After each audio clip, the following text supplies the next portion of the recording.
Welcome to our third annual New Mexico Delp virtual conference. I am very excited to be here. My name is Jane Faith Showerman, and I have the privilege of having moderation done by Miss Jamie Trujillo. So what I'm going to explore with you today is a MOOC that very much inspired me as a mathematics educator, done by Joe Boaler, and it is called How to Learn Math, and it's offered at Stanford University. I have found this a very powerful tool to use in your mathematics class. Now, that being said, if you are a director, an advisor, not a teacher in the direct classroom, I still think that watching this webinar could be useful to you.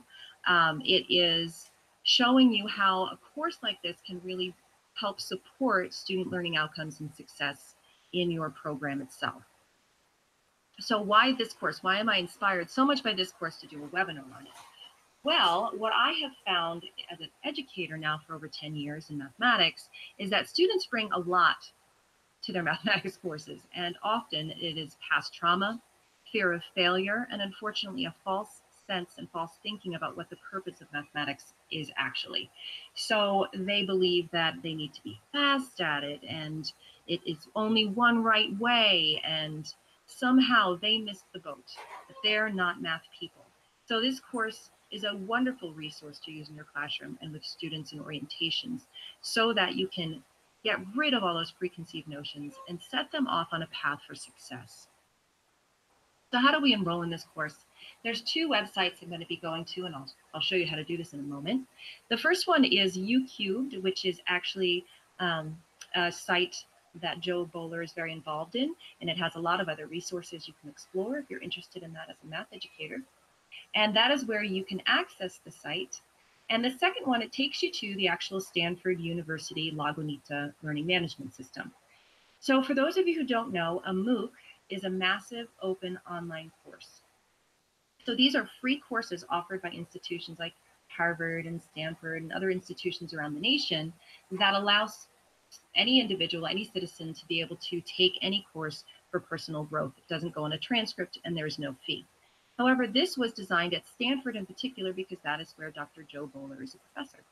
So just as a note before we dive into the actual course itself, at the bottom of the slide, you'll see that I recommend you have students bookmark this Lagunitas site for later reference.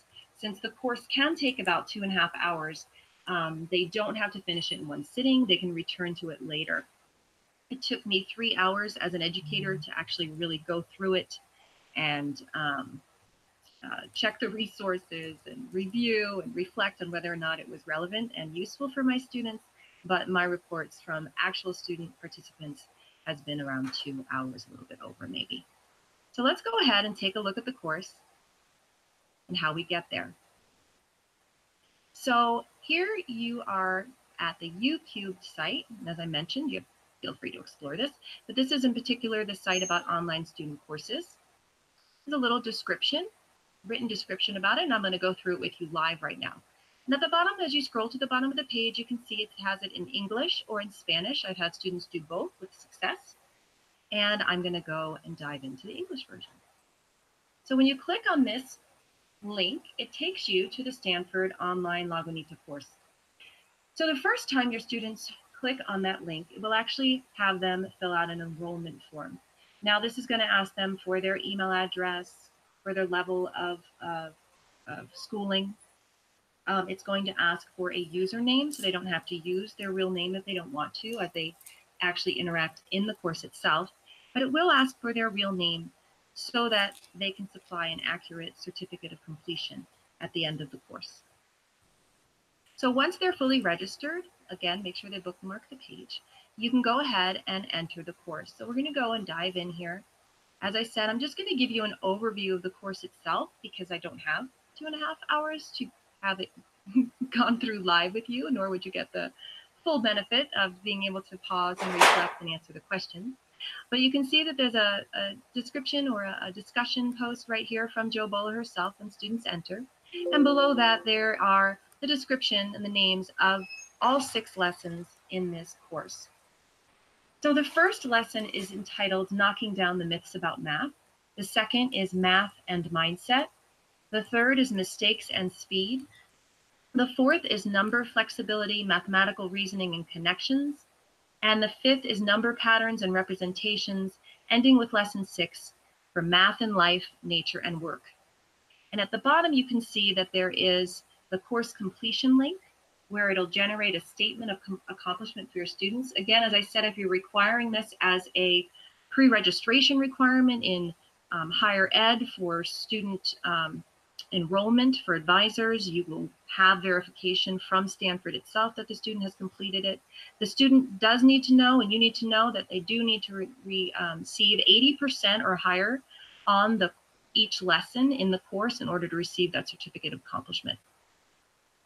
And I also have required my students who've done this course to print that out and or email it to me so that I can verify that they completed the course with 80% or better. So let's go ahead and take a look at lesson 1, knocking down the myths about math. Many math teachers out there know that there are a lot of these. So every lesson, as you see as an overview, is set up pretty much the same way with a different number of individual modules within each lesson, but there's usually a small intro video. The very first lesson is a pre-course survey they must fill out.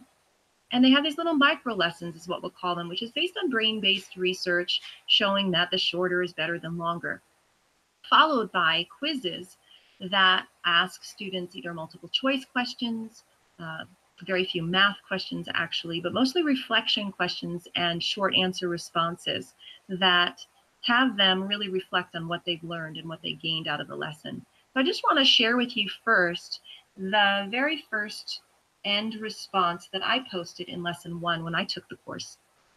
It asked to write down the main messages that I learned in lesson 1 for someone of my age. So my response, as you can see, says, as an educator of mathematics in adult education and higher education developmental mathematics, I feel that there are 3 things I would want for my students to know and 3 things that I would want my colleagues to understand. So for the students, it's their mathematical ability is fluid and capable of great growth. I also want them to know that there's beauty and relevance in mathematics for your life and the world, and that with the exercise of the mind, new neural pathways form, improving their understanding and the relationship with mathematics. So for my colleagues, I really felt that I wanted them to understand that all students have the potential to learn, and that the way in which we teach mathematics influences students' relationships with the subject, and this is sometimes for better or for worse. And lastly, by explicitly sharing brain research with our students, they can embrace their potential for growth, and I mean explicitly. So that's what you're going to find happens in this course and begins in the lesson 2, in fact. But let's stick with lesson 1 for now. The first thing I want to show you in lesson 1 is just the very first or third actual video from this lesson. So there's 1, 2, 3. And what this lesson talks about is math myths and brain research. So this is what I mean by explicit. So let's go ahead and give it a listen. And this is Joe Boaler. All the things mentioned in the videos that turn people off math were not to do with math itself, but the way it is taught, particularly in the US. People talked about it being monotonous and too abstract and not linked to life, something it couldn't even have feelings about. Those are the reflections of people who are introduced to math in the wrong ways. Many of them did say, though, that now that they were adults, they liked it. You may be unfortunate in classrooms that offer math as a dry, monotonous subject, or you may be fortunate and in classrooms where math is shown as a living, breathing subject with lots of ways to access it. But whichever you're in, this course will help you as it'll show you the real nature of math, not the boring, dry version often presented in textbooks, but living, breathing math that is all around us in the world, the math that you can have a positive relationship with. First of all, we're going to smash a couple of myths that have been around for a long time, may have damaged your learning at some point, and are completely wrong. The first myth that's everywhere and is really damaging is the idea that only some people can be good at math, or that some people have a gift for math and some don't. And that idea is everywhere. It's in TV shows, and sadly, it's in schools as well. You may have been told or led to believe that some people are math people and some aren't, or that math isn't for you. But it turns out that's not true. Everyone is born with the innate ability to do well in math, And whether you do well or not comes from the experiences you've had and the beliefs that you hold. Everyone can do really well in math. There may be some people, you know, who seem naturally good at math or just love it when you don't. But that has come about because of experiences they have had. Anyone can get to the highest level of math in school. Or the idea that some people are math, everyone is math. Let's look at the brain evidence. Scientists now know that experiences grow your brain, and the brain is so plastic that it can rewire itself and grow in a really short space of time. This is how learning works. When you learn something, a synapse fires in your brain. It's like an electric current. And the pathways formed by the synapse are like water in the sand. The more you return to an idea, the stronger the pathway gets. If you don't go back to it, it will wash away. When you learn something, your brain grows, and if you learn it deeply, it grows and stays. So you may think some people are just brainy or smart because they just are, but it all comes from what they've learned. And You can catch up to them. when you learn, synapses fire. And this doesn't just happen when you're in a class, it can happen when you read, when you build something, when you have a conversation, when you get an idea, and when you make a mistake. Synapses are firing in your brain every day. The brain is like a muscle. The more you work the muscle, the more it grows, just like in the gym. If weightlifters exercise with the same size weights, they wouldn't grow muscles, and they have to keep increasing the weights. It's the same with math. The harder you think, the more you struggle with an idea, the more your brain grows. What was a really important message you've just heard? You can choose as many as you like from this list. You can see how that has a transcript, so it's wonderful for students who also need to read what is being said as well. I really like that about this course, just as a side note. But that particular lesson really sets the stage to support and encourage students who may not have felt capable prior to mathematics, to their current mathematics environment. So we give them information that empowers them and really explains about what's happening with the brain. The next lesson 2 is all about mindset. We often say math mindset, right?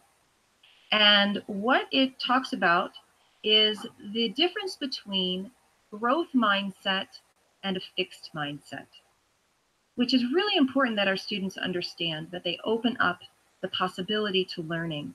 So the first video I want to show you gives a little overview of it, and it's a great example of what students are going to learn in lesson 2. So let's go ahead and take a look at that.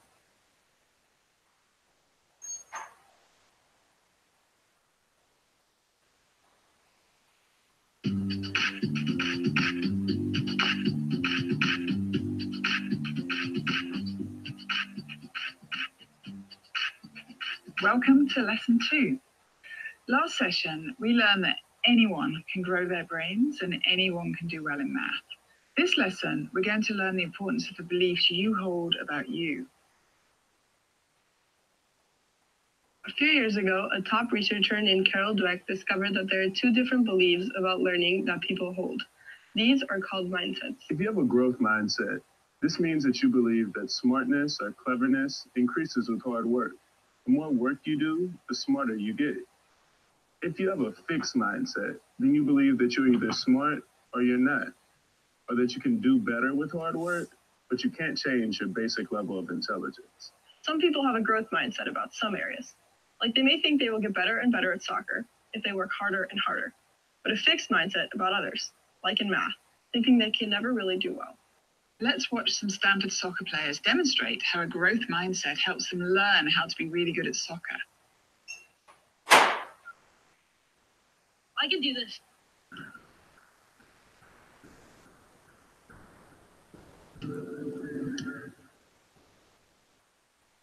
With a growth mindset, no matter how many mistakes they make, they keep going until they succeed.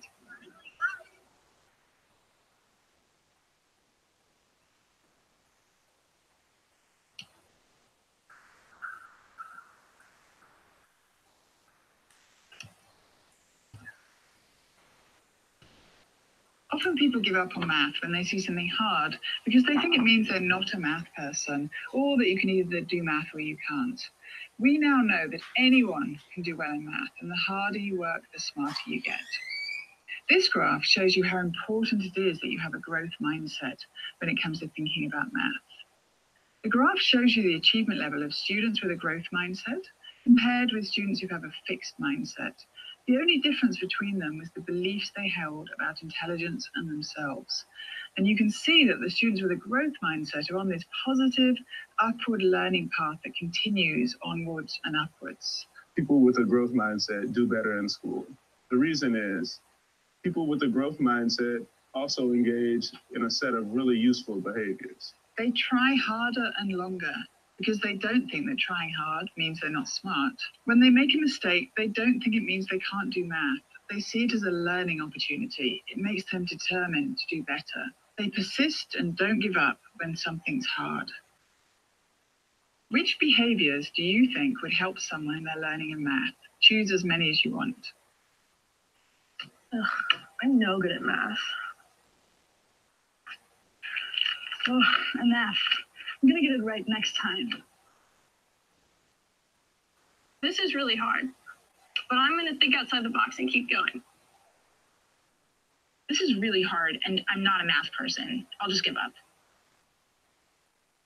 So a lot of these videos do end with a question, as you've seen now, or some kind of,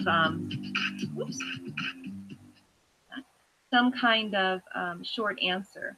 So the big thing that I got from that particular lesson was that when students really understand the power of their mindset and how it can influence their success in class, they hold the power and the responsibility to succeed. And that's huge. It's something we've been learning a lot as educators, is to coach them for success. Now, we still have that important role to coach them, but it's so critical for the learner to own their role in that responsibility and that partnership. So let's look at lesson 3. Lesson 3 is about mistakes and speed. And this particular lesson was really great for some of my students from the feedback I got for them. It gave them comfort to know that they don't have to be super fast and do everything as quick as their neighbor, just as long as they do the mathematical reasoning. So I'm going to share the opening video. It's just 1 minute and 42 seconds. I know I'm showing a lot, but I want you guys to really get a feel for this course. So let's go ahead and look at lesson 3, mistakes and speed.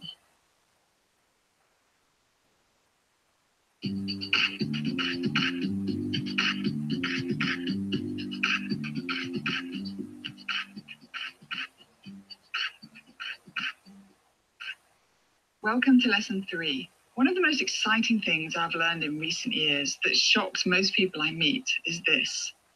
When you make a mistake in math, your brain grows. Synapses fire in your brain.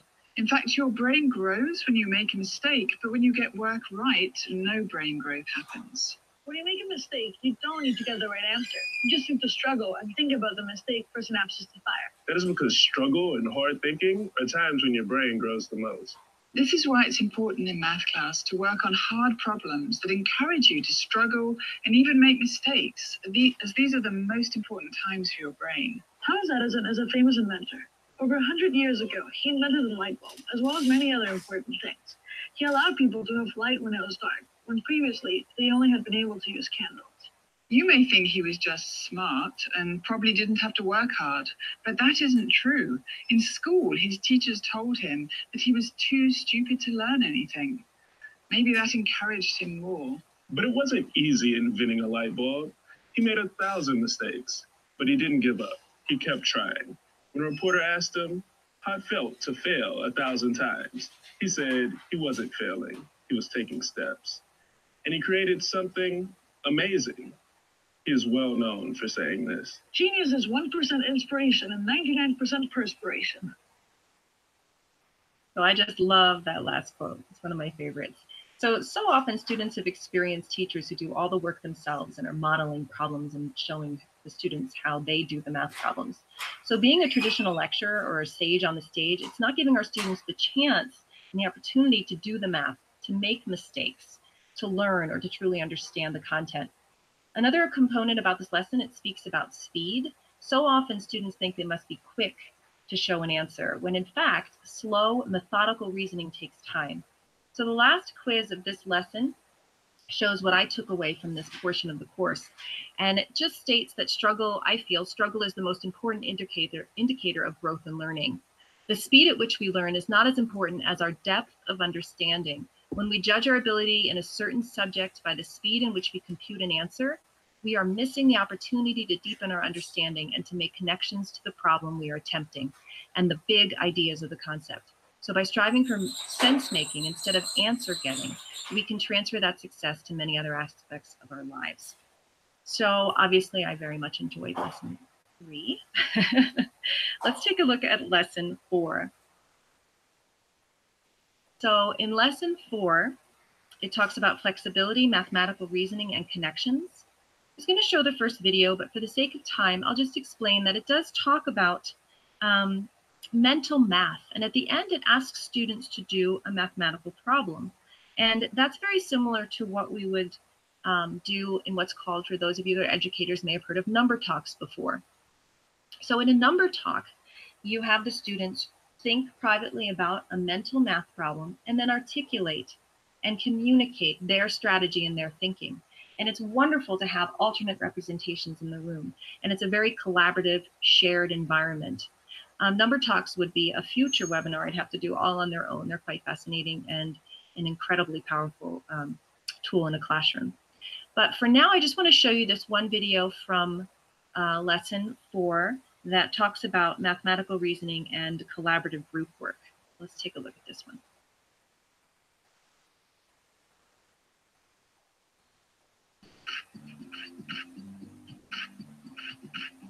Talking gives access to understanding. It's really, really helpful for understanding math. But it also does something else. When you talk, you do something really important in math, which is called reasoning. Reasoning is when you talk through your methods and give reasons for your choices. This is really the essence of what mathematics is. When you work on a math problem, if you can think about the pathways you're taking and tell someone else, and then discuss the choice of pathways, you're doing something really important.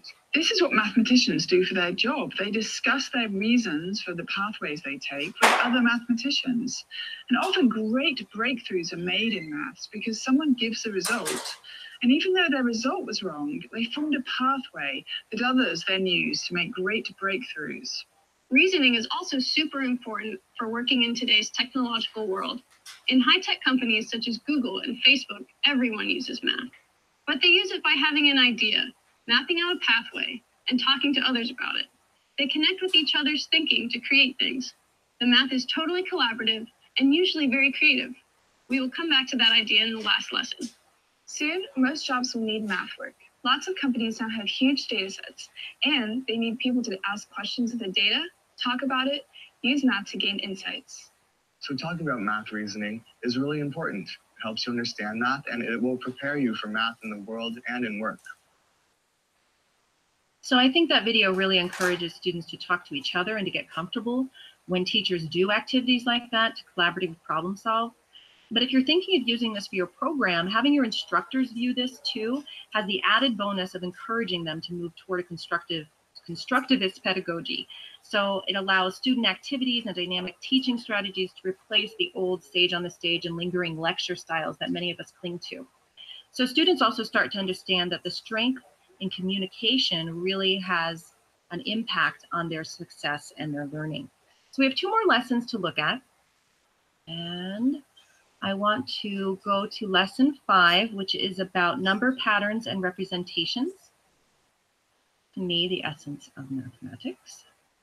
And this lesson explores using visual representations and recognizing patterns. So it also models for students how to think about math and focus on sense making and intuition. I really love that. The very first video shows an executive from Google, and I like what his message at the end is. So let's go ahead and take a look at this one.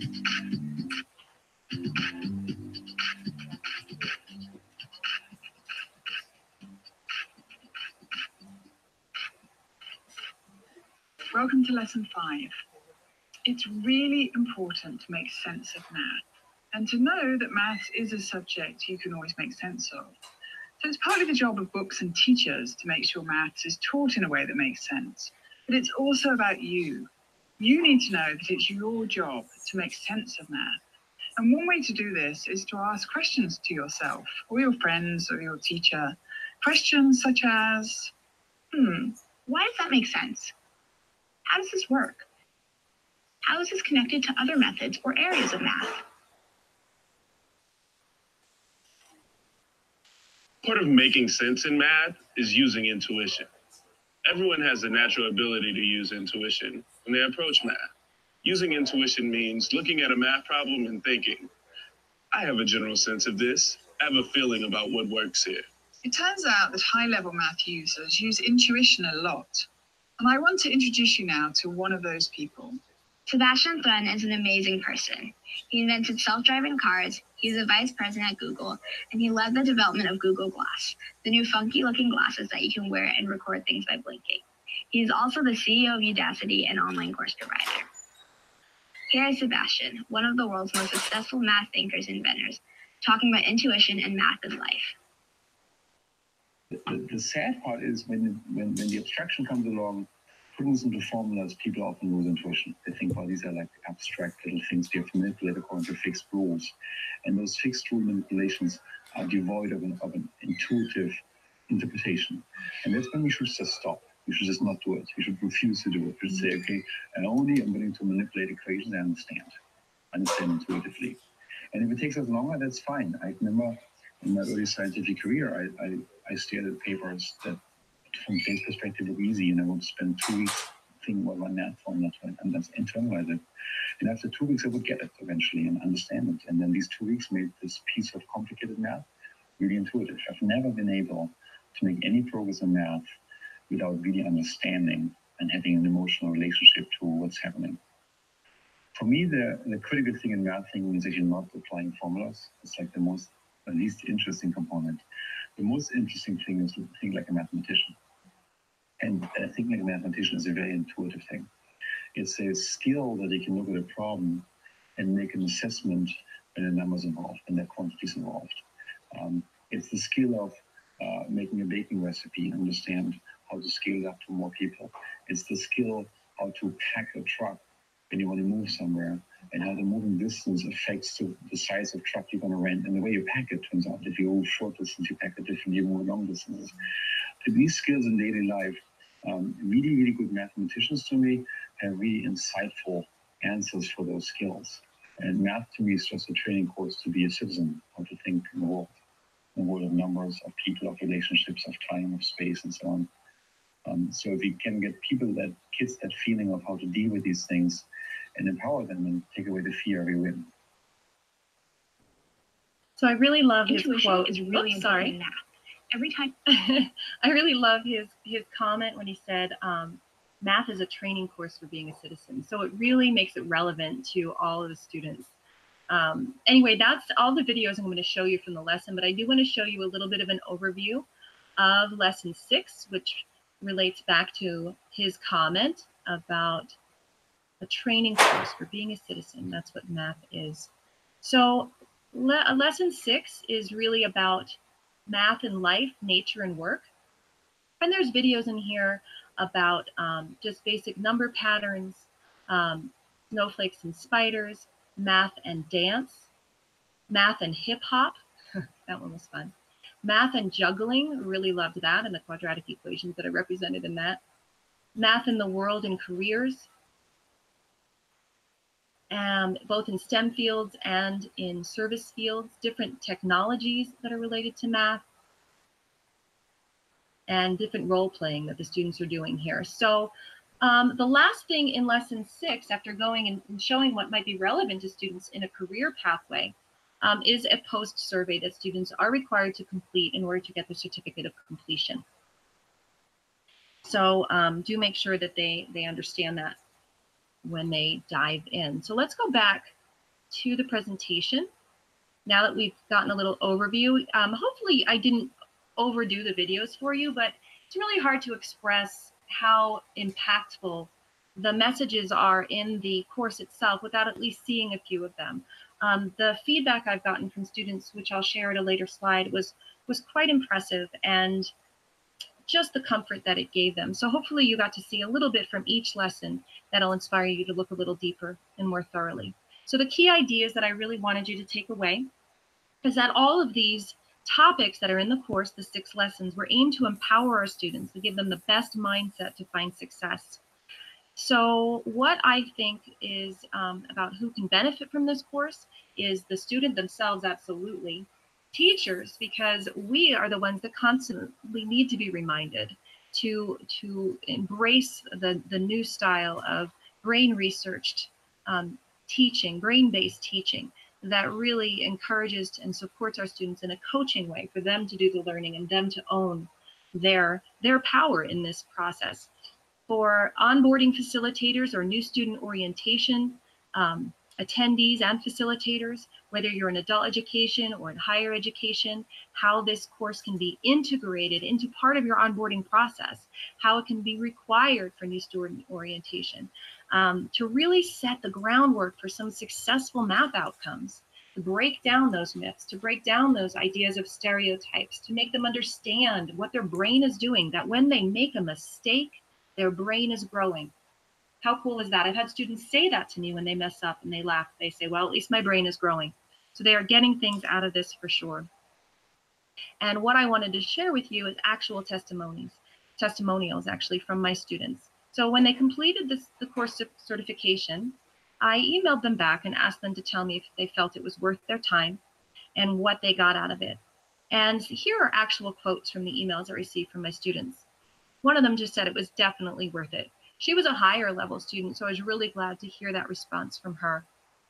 Another student said getting a better understanding and being open-minded to not only math could help people expand their knowledge while making their brain work harder. So this student in particular saw the transfer it could have to their other content areas. Another student said, who would have thought to let your intuition tell you more about math? So the idea of intuition really struck this one as being a powerful revelation, something she'd never thought of before. One of my male students said, I learned that you don't have to be fast to be good in math, which was huge for this particular student, always feeling like because the answer wasn't so clear right away that somehow he wasn't going to get it. And this took away that fear and that belief. Another student said, I learned to have an open mind and a positive mindset in math. So important for learning. Another student said, doing math in a group helps you to learn. So the value of the collaborative group activities, the number talks, the having to articulate your thinking and describe your reasoning was powerful to that student.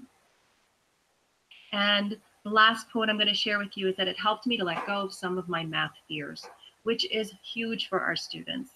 In so many ways, their fear gets in their way of their progress. And with this course, there's a potential for them to be able to let that go. And you can always go back and remind them about what they learned when you see them falling into the traps of fear and anxiety about getting things wrong and not making progress. Everyone can learn. So if you have any questions, please feel free to contact me at faith@nmdelt.org. I'd be happy to talk about this presentation, to explain how you can download the videos if you want to put it into your learning management system, or any way that this might be helpful for you to incorporate this into your program or into your coursework. So always feel free to reach out. To request DELT support, you can go to www.nmdelt.org and you can contact a team member or fill out a form for training. We'd be happy to come and work with your program. Here are our resource links. We have our website, as I mentioned in the last slide. We also have a Facebook page, a blogger, which I actually am responsible for, so check out my blog.